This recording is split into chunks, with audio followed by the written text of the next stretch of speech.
Hey, it's Danny from ProjectManaverse.com, and in this video, I'm going to talk about the benefits of a project budget forecast and tracker. So first of all, let's talk about the budget forecast and tracker. What is that? Well, let me take a step back. As we all know, projects can be very expensive endeavors, especially in the IT world. A typical standard project that's going to last between 6 months and a year could cost between 500k and £1 million. So they're quite expensive. You've got lots of resources to pay for, lots of people to pay for. You've got hardware to pay for. You've got licenses to pay for. So there's a lot of costs. And what you want to do is somehow track that, and you don't have an infinite amount of budget to spend. You can't just spend, unfortunately, as much money as you want on a project. You're allocated a certain budget, and what we want to do is make sure that budget is tracked and forecasted correctly. And you want to forecast it month by month for the entire duration of the project, and then you want to track every month to see if you've been spending on track or not. And that's what we mean by project budget forecaster and tracker. It's the budget and the costing of the project for the entire year, the entire breakdown of all those costs every month, and how well you're doing against your forecast versus your actual. So that's what it's there for. So you may be in a situation where you don't actually have to track the budget, because you might have agreed some kind of fixed price with the resources at the start of the project, and that sometimes happens with internal resources. If the project is all done internally, you might be working with some different departments, and you might agree at the start, I want to have this person on my project, and they will just tell you how much it's going to be for the whole year, and you kind of pay it up front, or you've got that agreed cost. So because of that, you might neglect to look at the actual spending of the resources as you're going along. But it's very good practice, even if you've got that situation, to make sure that you're still doing the disciplines of tracking the forecast and making sure it is forecast out for the year, because it is a very strong discipline, and I'll come on to the reasons why in a minute.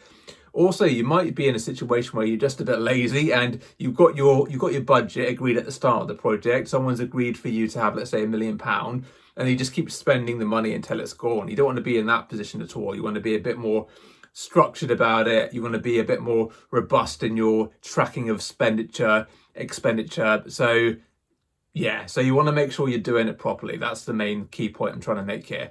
Okay, so let's move on to the actual benefits of the budget forecasting and tracking. So first of all, it does allow you to see exactly where you are on the budget, and it allows you to see clearly if you're overspending or underspending compared to your forecast. So as I say, you have a month by month breakdown of all your anticipated costs for the entire duration of the project. Let's say you get into month 3 and you can see that you actually forecasted, let's keep it simple, you forecasted 300k of spend by month 3, but you've only spent about 200k. So that's quite good. Now you know you've got that extra 100k to spend, but you've got to make sure that you understand the reason why you're in underspend. Is it because that you have actually done all the things you said you were going to do by that time, and it just turned out to be cheaper? Or is it because you're actually behind plan and you haven't actually achieved all the scope or achieved all the build that you were going to do by that time? So you need to understand why it's happening. Now, if it's all good and you've actually done what you thought you were going to be doing, or you've done what you thought you'd get done by that point in time, then you have got that extra 100k to play with, and now it's now contingency. So you've got that in your back pocket. Similarly, if you're overspending, you're going beyond your budget, and it's even worse if you haven't even got the work done that you thought you were going to get, then you know you've got a problem, and you can start to do something about it. You can think about the future. You can think about, do we need to raise a CR to potentially de-scope some work because we can't do everything, we don't have enough budget? Or do you have to raise a CR to get more money? You can start thinking about that early and engaging the right stakeholders to make sure you can take a course of action to get you back on track. So that is the first benefit. It lets you understand exactly where you are on the budget. The second benefit of the project forecast and tracker is that it allows you to help contribute. Sorry, no, let me take a step back. It helps you to contribute to your overall RAG status of the project. So every project will have a RAG status, meaning it's either going to be green, amber, or red. So green means that everything is going fine, red means the project is in trouble, and the amber status is somewhere in between. Now, sometimes it can be hard to determine what that RAG status is of the project. And a nice way to do it is to break down the project into different areas and RAG each area, and then put all those areas together to get an overall status. And what you can do with your project budget and forecast is to use that as an indicator of the overall project RAG status. So if you're, as I said earlier, if you're way over budget in month 3, that means you've probably got a big problem on your costs. Your costs are going to be red, and that red section is going to contribute to your overall RAG status. Now, if you're really over budget, then that single contributor bit may be enough to sway the entire project to be red, especially if you know that you don't have enough money to deliver the project. That is a big red flag. That is a warning sign that you're in trouble, because if you don't have money to do the project, then how are you going to deliver it? So that's a real big issue. So that's the second benefit of the budget, forecast, and tracker. It helps you to determine your overall RAG status.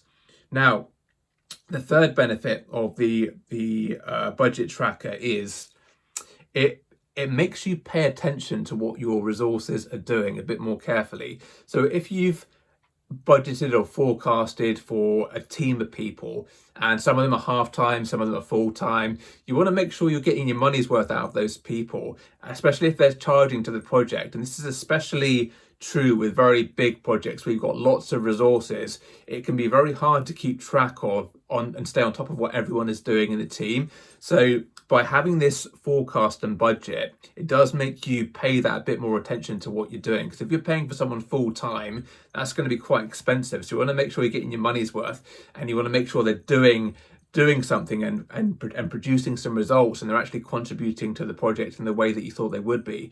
Because if they're not, then you can decide to do something about it. You can either think, right, I've got too much of this person, I can reduce their time, or you can have that conversation with them to say, look, you're not delivering enough results. We're paying for you full time here, and you're not producing enough. So you've got to contribute more, give them more work, and make sure that they're doing what they need to be doing on the project to deliver the scope and do the build or whatever it is you want to be doing. So that's the third reason why it's a good benefit to have a budget, forecast, and tracker. Benefit number 4 is that it's just a good habit to keep in place. As I say, you may have projects where you really have to do this and you've got lots of resources and the finances are very complex. So if you get to those projects and you've never had any practice with doing it before, then you're going to be on the back foot. You're going to be in a bit of a vulnerable position. So you want to make sure that if you've got a nice kind of an easy budget to manage, that you're putting in the disciplines and practices in place to be checking that budget every month, checking your actual costs compared to your forecasted costs, and making sure that you're doing everything you can to keep that budget on track, and you're not going too far over budget or under budget. Just a little side point here. Sometimes you can think that being under budget is a really good thing, but it's not always, because sometimes if you've got money from a department or a portfolio, they have given you this amount of money, and someone is going to be expecting them to spend that money. If they keep giving people money and it's not spent, when it comes to next year round, when they're trying to get their annual budget, and the person who's providing that budget can see that they keep underspending, they're going to say, well, I know you're asking for £1 million, but last year you didn't spend £1 million. The year before that you didn't spend £1 million, so we're not going to give you £1 million this year. We're going to give you 800k, and that could be the year that you really do need it. So you want to make sure that you're not too much under budget. A little bit is good, because you want that little bit of contingency money just in case something goes wrong, but not too much underneath it. Otherwise, it can cause problems with trying to get more budget for next year. So just make sure you get in the discipline of tracking things. So when you get that hard project that's very complex, that has a lot of financial challenges, so we say, you've got the habits in place to be able to make sure you're staying on top of everything. Okay, the last benefit of using a budget, forecast, and tracker is that they're very good for predicting costs of future projects. Now, if you've got a project to do, a big IT project, and you're trying to estimate the cost, sometimes it can be tricky. You don't know exactly what's involved, but if you can see similar projects that have been done in the past, what you can do is look at their budget and their forecast, look at their actual forecast and their actual expenditure, and you can get a good sense of how much was really spent and what resources were needed on the project to deliver the project. If you've got nothing like that, you're going to have to start from scratch and predict it from scratch, and you might budget something or forecast something that's not actually accurate. But if you can look back at old projects and see exactly what was spent and what was forecasted, then that's going to really help you out for future projects. And I've seen that happen many times when people haven't been strict with just keeping a record of how much was spent, especially in those projects where I said where you kind of agreed the costs up front, so there's no need to track them going forward. You really do want to just track how much time people are spending on the projects, so you can track that and use that for future projects. So it's not just the money involved, but also the time involved. So how much of this resource do you actually need to deliver this kind of project? And having a good long list of projects you can refer to that have got very detailed and tracked forecast and expenditure is a very useful thing. Okay, that's the video. I'm going to wrap up there. I'm not going to do my recap today because I've gone over time. If you like the video, give it a thumbs up. If you want to see more videos like this one, hit the subscribe button. And until tomorrow, please take care.